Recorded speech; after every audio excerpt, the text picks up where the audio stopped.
These days is wicked. Childhood friends turn vicious. These last days can't trust even your brother. Look suspicious. Demonic spirits manifest in niggas' body. Oh God Almighty. When we was younger, so religious, we started as Christians. We know the good book, the truth is overlooked, the preacher shook. We trying to write our own scriptures, we breaking the rules. Shit, we learned along the way. Christ ain't return, our grandma lied, we dying every day. You tell us get saved, and now to wash our sins away. We questioning God while you was telling us to pray. This world is cray. We trapped up in this ghetto maze, trying to head to New Jerusalem. Can we see some better days? I hope the hood understand me when I rhyme like this. Cause 10 years from now, they probably talk like this. I'm so ahead of my time. Who can rhyme like this? I dumb it down, dumb it down. I can fuck your bitch. I can pop big bottles and I can talk big shit. My plug just came back from Cali, about to front me a brick. When I talk like this, you niggas love that shit. That's all they know, that's they true shit. God judge them, the meek inherit the earth. Lord forgive all men. One sin ain't different from another. Hope you hear all them. I hope you answer their prayers. I hope you heal all men. Police is wicked in the system trying to kill black men. Another nigga with a number, stereo all them. And I ain't talking sound system, stereotype them. It's looking like 1960 all over again. A black messiah gotta rise to civilize all men. Or God create a new earth and destroy all men. We to Jerusalem. Check the Flyest, New Jerusalem. BlameSwoope, Music Anatomy. Yes. We in the building. BlameSwoope. Check the Flyest. How you doing, man? All right. Good, man. I don't want to be up here and be all corny, act like I don't know you. You don't know me either. I don't know you either. No, but I wanted to do this a little different than the usual BlameSwoopes I do, because you're more conservative. I'm not saying the other ones aren't, but you more, structured wise. And I wanted to start this off breaking down your new single, New Jerusalem. How did you come up with that song? First of all, it's not a single, it's just music. Okay. I came up with the song basically, I was just saying about how we started off so innocent when we was kids, and as we got older, we started breaking the rules that our parents gave us. Like, as far as Christianity, most of us was brought up as Christians, and we went against that once we got older, and we started making up our own rules and living our own type of way, and writing our own scriptures, basically, like, breaking all those old rules that we was taught growing up, and how man is in a lowest stage right now. Mm-hmm.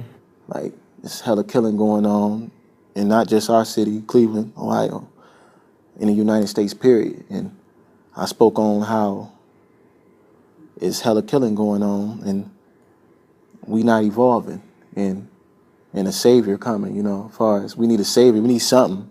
You know what I'm saying? We questioning God right now because babies getting killed right now. They not even having a future. They're not even growing up to even become who they is, what's their purpose in life. And it makes you question God in those times. Like, why would God take a child, from here early, Now, when you say we started as Christians, now, are you saying that we shouldn't be Christians? Like, what do you mean by that statement? Because a lot of people can get that confused. No, like, I wasn't basically saying, like me personally, I'm not anything, but I believe in God right now, But, like, it's nothing wrong with Christianity, but, like, we went against that.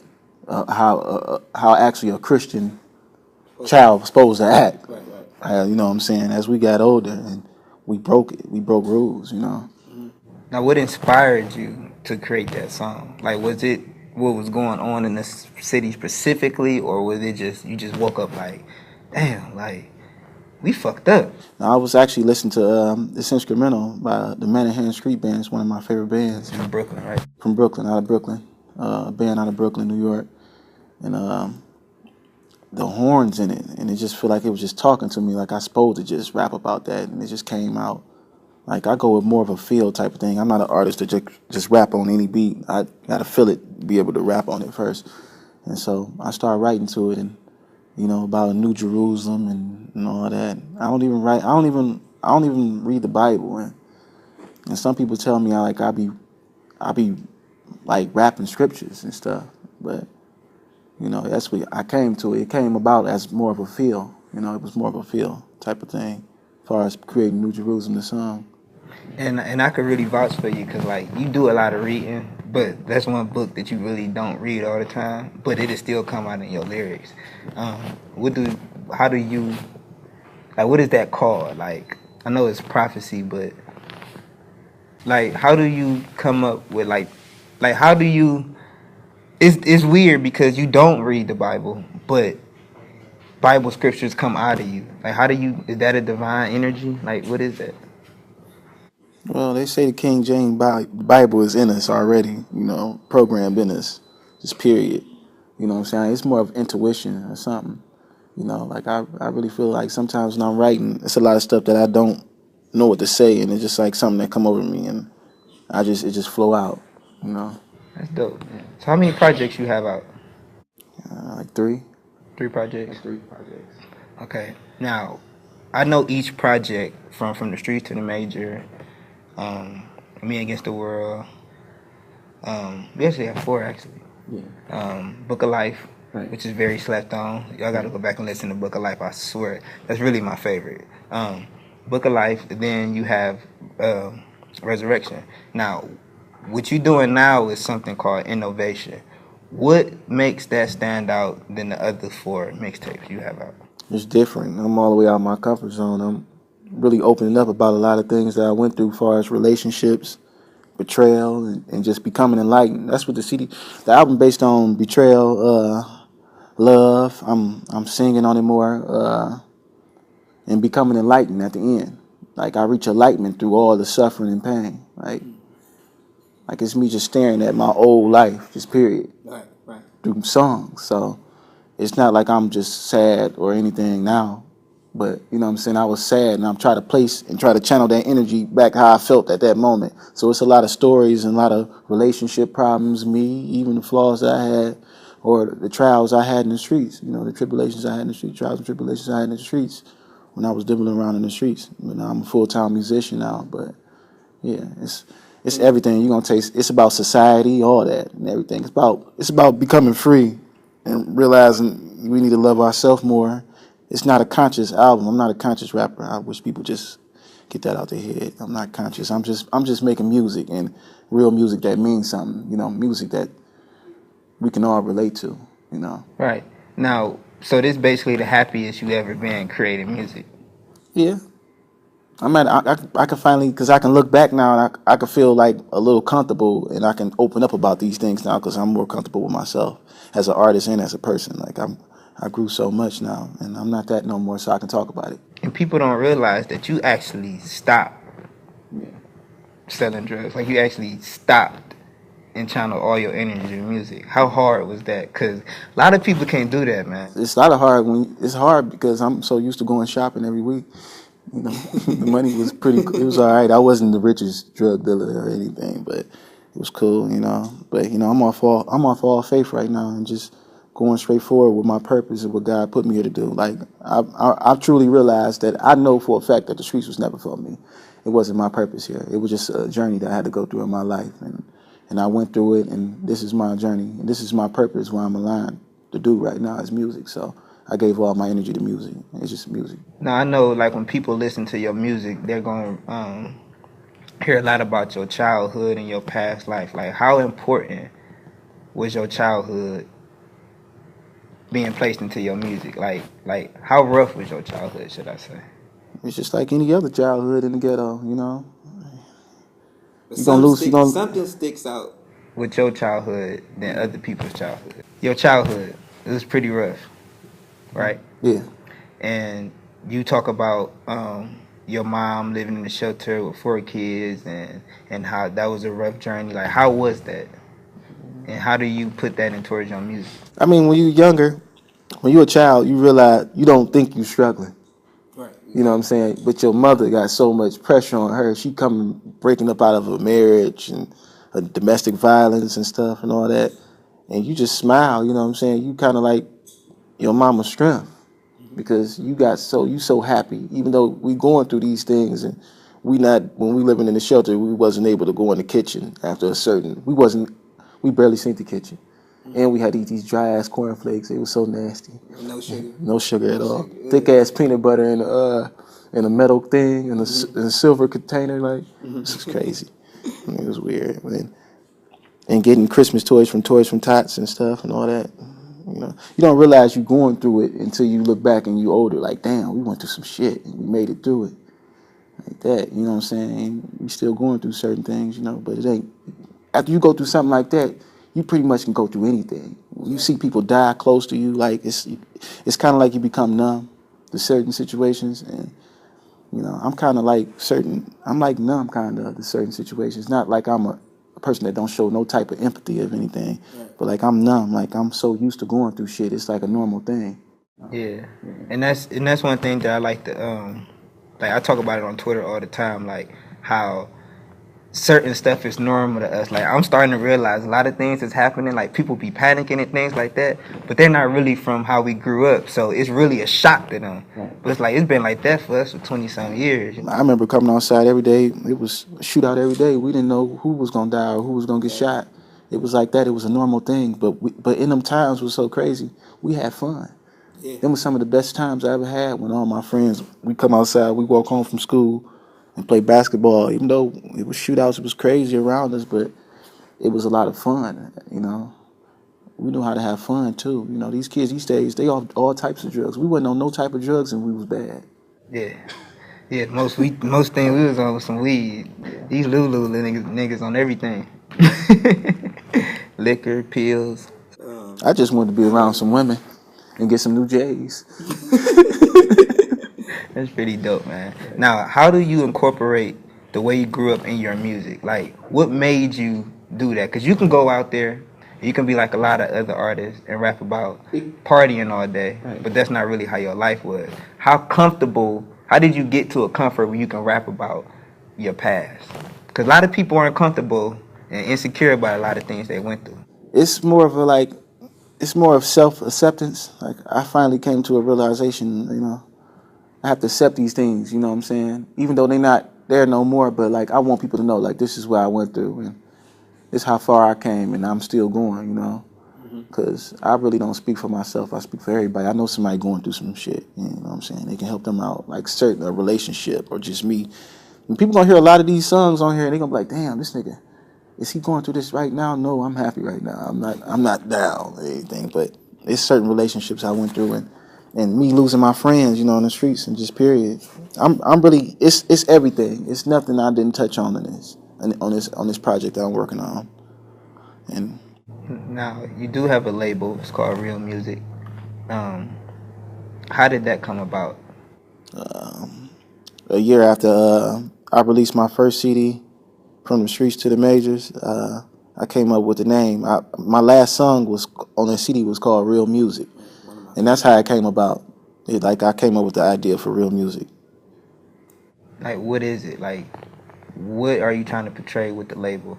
Or is that just the name of the label? You really gotta rap about real life stuff and more fulfilled. It ain't just the beat, you know. I ain't just got a beat. The beat just not gonna carry me. I actually got something to say, and artists that have something to say and speak for people that don't have a voice and don't have, you know, they shy. They don't want to speak out for it. You know, once they hear what I'm saying, they're like, damn, I feel that way too. You know, and that's what it's about.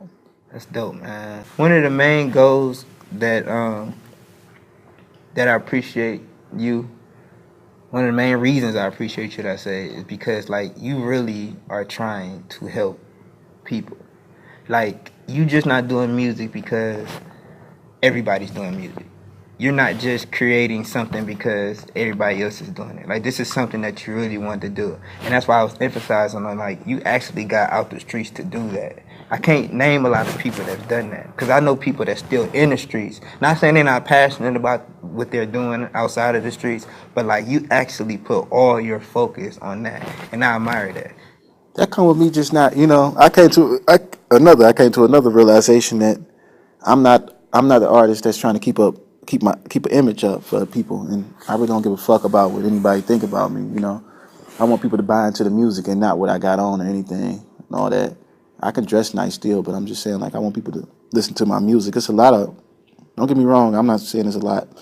It's artists out here that dress flawlessly, but their music is terrible, and I don't want to discourage them, but like, and it's I don't know who this was. It was an interview I was watching the other day, and what the interview was saying, what the person was saying in the interview, he was like, music is art. You know what I'm saying? Everybody wasn't supposed to do it. Right. Everybody can't do it. When it become easy, when a person can just rap on beats, And you know what I'm saying? When everybody can do that, that's not art. That's not art anymore. That's rap. So I don't want people to confuse me with just being a rapper. I'm an artist. Right. Anybody can pick up a mic and get a hot beat and rap over it. That's the easiest shit to do ever. Right. And you know what I'm saying? And that's what's going on now. And that's why it's oversaturated with so many artists now. So many rappers and so many people that's just trying to pick up. And, you know, it's no shots at them. You know, people trying to get away out the ghetto. Right, yeah. People trying to come up. Yeah. They're trying to come up. So that's what it is now. It's oversaturated with that. So you feel like that's what the state of hip-hop is right now? It's oversaturated. And it's not many artists that's out here that got something to say. Besides J. Cole, Kendrick Lamar, Drake, and some more. Big Crit, you know. Even Tyler the Creator. And Machine Gun Kelly. You know, I love his new CD he just dropped, General Mission. I love that CD. I listen to it, you know. They got something to say that went through something, you know. And one thing that I noticed, one of your favorite artists is Lauryn Hill. Yeah. And on her song Superstar, which is probably like my favorite song on the CD, that and the actual song Miseducation of Lauryn Hill, she says like music is supposed to inspire. right.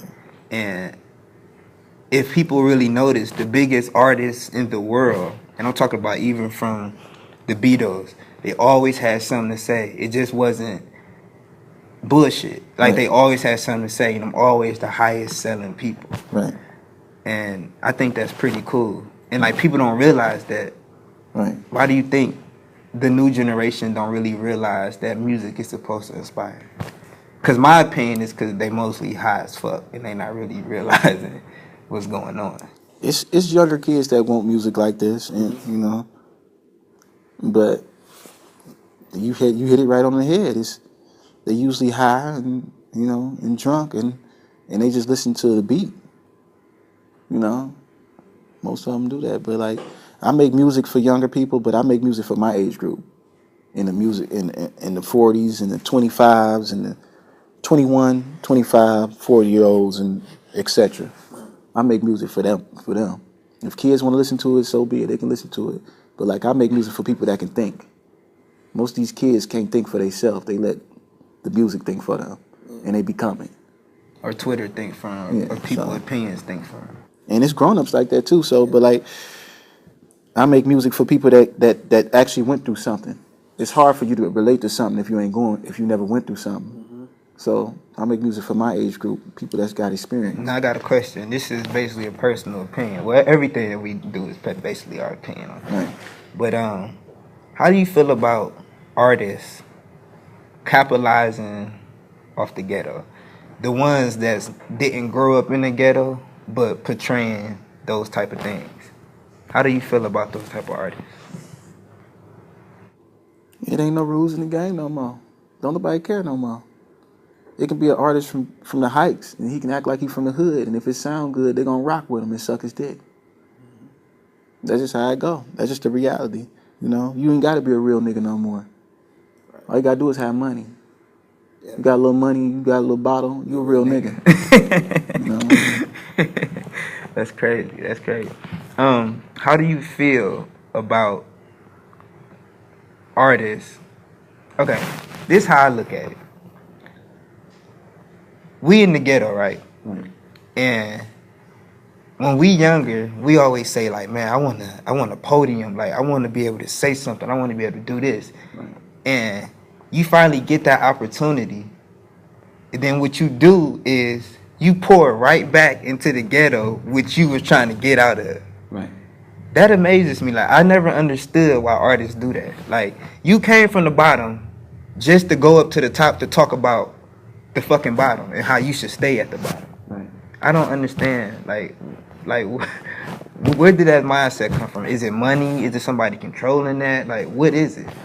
Like, why do people glorify You know what struggle? I think the artists, I think most artists do it unconsciously.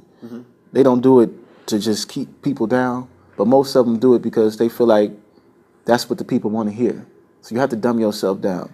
You know, it's the difference between wants and needs. I'm giving the people what they need, not what they want. Right. Most of the time, you know. But I can't portray this image of me being just this positive keep this positive image up. Like I'm not. I'm in between, negative and positive. You know, I'm a saint and sinner. I always say that. Like I'm not a positive rapper. I'm not a negative rapper. I'm just in between. You know, and I try to hit on both of those point of views. You know. Because that's honesty. That's Yes, real. I'm not a positive figure. I don't want to be a positive role model or anything. I'm not positive. I'm just making music, and I'm an artist. You know. At the end of the day. Now, that's crazy you say that because a lot of people, like I see people on Twitter or Facebook and be like, man, nobody would hear all that positive shit all the time. But like, I think you are the exact replica. I don't want to say replica, but you are the exact definition of like how Tupac was. Like you got both sides of Pac. And that's why a lot of people say like he was the realest nigga ever. Right. Because he gave you both sides. Is that a Gemini thing or? I wouldn't say. I mean, I got compared to Tupac in 2010 until now, but like, I wouldn't say like I'm all the way Pac because I'm not amped all the time. You know, I'm not amped, but I feel like the passion, I got that. That's the Gemini in me from Pac, but I'm more of a Lauryn Hill type of artist. I say that I'm more Lauryn Hill or Andre 3000 type of chill, but just weird and creative, but cool at the same time. You know. Now, to get down to the nitty gritty on the local side, how do you feel about the local music scene? It's shitty. No, I'm just joking. But no, I like some of the artists here. I don't want to. I mentioned a couple of them. I like Tay Miles, Paper Pope, Ezzy. I like Preem, T.O. the Student, B.Dot John. I like the people in my camp. I ain't gonna lie. I really fuck with the people in my camp. I really don't listen to a lot of people. Ray. I mean, Ray, you know, I don't have to mention Ray. Ray just a big homie. He always been putting on. But MGK, did I say Preem? Yeah, you said Preem. Yeah. And It's more. I just can't name them all. Right. How do you feel about the music scene? Because we talk about this all the time. Like we see the growth. Fly Tattoo. We see the growth in music from how it was when we was in high school with the Fat Owls and the royalty camp. Then we seen Ray come up off of that era, and Ray's still here. Right. And we also see how shitty the music scene was, to be honest. You know what I'm saying? Like around 2010, it really wasn't. You know what I'm saying? Really shit for real. Right. MGK came, he busted his bitch through the door. You gotta shout out Chip too, you know what I'm saying? He definitely helped, you know, he's still doing his thing. But what's the difference between now and then? Because it's better now. What's the difference between now and then to you? What helped it get better? Well, I spent a lot of money on this music stuff, but it's definitely better now because it's more people coming to the city, and you know they looking and hear what we got to say, as far as artists here. But you know, I feel like the people that's up there that they coming to, you know, shouldn't give them all club music. You know, Cleveland actually have a voice and have something to say. You know. Like, and I get bothered by that too, because if you was to really talk to people as far as like a Cleveland music scene, because like I talk to a lot of out of town people, right. And a lot of things they say is, oh yeah, and they name a lot of club artists, and I don't think we should have that portrayal. You know what I'm saying? Like, damn, all they do is make club music. 'Cause that's kind of like a Atlanta portrayal. You know what I'm saying? Till they gave us Outkast, Right. You know, and then right now there's a lot of club music coming from Atlanta, and now you got Rory. You know what I'm saying? So, how do you think we need to go about making that happen? Because the DJs, to be honest, this is my personal opinion, DJs ain't gonna do it. The DJs ain't gonna make it happen. They can, but I don't feel like they are. Why is that? And we just got to come to a realization that we just got to do it ourselves. It ain't about nobody else. It's just we got to put it out in the universe, and the universe gonna bring that. You know, the people gonna hear you regardless. You know, if a DJ play you or not on the radio or whatever. You know, like I gave up all that fight. I used to be so feisty and just mad earlier on when I started off, just period. Because I know that I can make music with the best of them. You know. And sometimes I felt like I was overlooked, you know, in the beginning. But now I just really don't care no more about who don't support, I know it's gonna work regardless of who don't. You know, it don't matter. That's what's up, man. Well, I wanted to ask more questions, but my producer said wrap it up. Even though anything ain't gonna be as long as we just taped it anyway. You know what I'm saying? We definitely gonna edit out a lot of shit. But my one last question is, where do you see yourself in the next 5 years? Because I will say, you are a visionary. And one thing I can say about you, man, and this has been, especially since you got the streets, like everything you have said to me privately has happened. So I want you to tell the public, where do you see yourself in the next 5 years? I see myself touring the world, you know, becoming one of the greatest artists of my generation, you know. I see myself doing all that, you know. I really don't try to speak out too early on certain things. I don't want to give everybody the good, but I know for a fact certain things are happening. But I can get that away, them too. I get that away. I ain't gonna give them too much. Thank you, man. Really appreciate you. You know, he don't talk much, man. He don't talk much. You ain't gonna get much out of him. You're not gonna get an interview. Nobody's gonna get it other than Swoope talk me into getting an interview. Thank you, man. BlameSwoope.